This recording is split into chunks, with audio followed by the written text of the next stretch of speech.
La la la, hey, hey, yeah, yeah.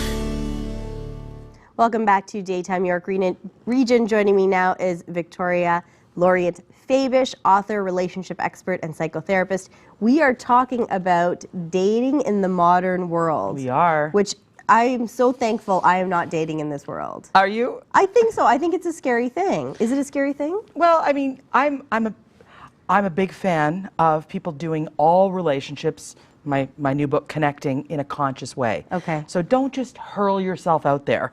You know, be really clear about what it is that you are putting out there. And the clearer you are about yourself, the better chance you have of attracting toward yourself what is right for you. Okay, so your book is called Connecting, Rewire Your Relationship Culture. That's right. And so it's really loving yourself. Well, yeah, before my you first love book was someone called else? Find Yourself Culture. Okay. And so really knowing who you are, really understanding your authentic voice, because what we often inherit from our family culture may or may not be working for us. Keep what's working, but if it's not working, really go about the business of finding out who you are so that you can impact your relationship culture. And what's a culture? A set of patterns and ways of being and doing things over and over. So really rewiring, not just repeating the same old stuff over and over and over. Using what works. That's right, so that multi-generationally you can affect the next generation, yourself and the next generation, in a good way, in a positive way. So you're shifting the old stuff into healthy new. Okay. How does technology Yes. affect this dating in a modern world? Because it's a different world. Yeah.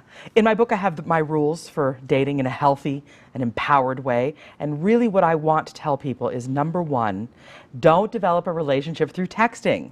So because people develop these fantasies about who they're texting with and who they're messaging with. So stop that. Find out where you're going to meet for coffee, and then go in there and do that. Develop a relationship face-to-face. I really feel that's important. And another big rule is don't emotionally dumpster dive. What does that mean? Sounds fun. Yeah. No, it's not. So emotional dumpster diving is when people essentially are accepting just any old garbage just to not be alone. You know, any old garbage, not being treated well, always late. The ultimate settle. Yes, settle. I mean, you do have to be not so picky. I tell people, don't be too overly picky, but also don't do things like have affairs or not really, respect yourself and honor yourself when you're out there in the dating world. Okay, and the other buzzword you wanted me to mention was the love drug. What is the love drug? Well, don't get caught by the love drug. We have oxytocin, which is a biochemical that runs through us when we get physically close. The feel good. Yeah, the feel good. However, what happens sometimes is our logic goes out the window, and that drug, or that, not drug, but that it's like a drug, makes us want to nest with the person, build a nest with the person. So if we have sex and get physically intimate before the emotional intimacy, or at least before you get to know what they're about, like really, are they worth you putting that energy there? You possibly might make terrible choices for yourself, and you'll want to nest with the wrong person. And I caution people because I see the result. And also a big one is, don't operate from your false self. Operate from your true self. Let the person know who you are so that you don't make decisions from that false self. Get to know who you are, not only them getting to know who you are, but you get to know who you are, so that when you make decisions, you're making good decisions for yourself so that you don't regret them later. So that being said, I'm thinking about this love drug and the oxytocin. Yes. So there are websites and apps really set up to encourage the lust. Yep. And I would say 911, watch out. So if you're not into that, like if you want a relationship, If you're looking for something long term, be very conscious that oxytocin energy and that is going to be guiding you toward possibly the wrong people.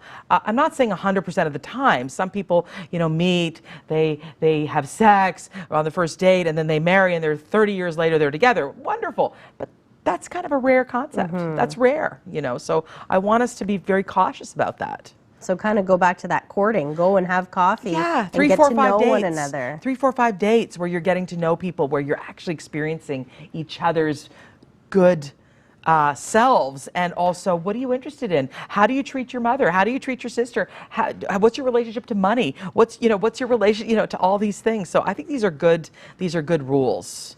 Any tips for people who are dating a little bit later in life? Absolutely. These things apply. These things apply. I find that later in life, people get almost too picky.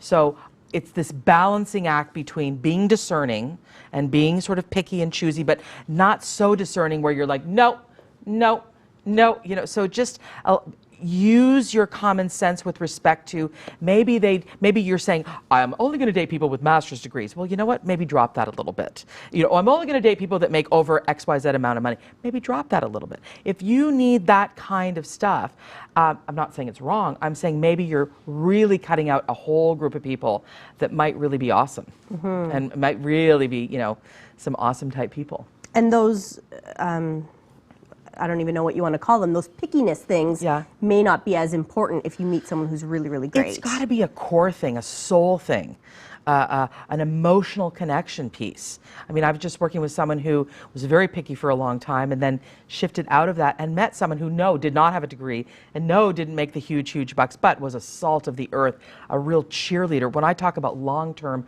passionate marriage, what I'm talking about is look for people that are your supporter, your cheerleader, that are going to have you and them experience a sense of, I trust you. I trust you not only to have my back, but I trust you to be my cheerleader. Awesome. Go pick up Connecting. Oh yeah. Rewire your relationship culture. Just want to say I have pre-signed books all over Indigo's. So awesome. And my website, Visualization Works. Awesome. Thanks so much. More Thank you. Daytime after the break. Awesome.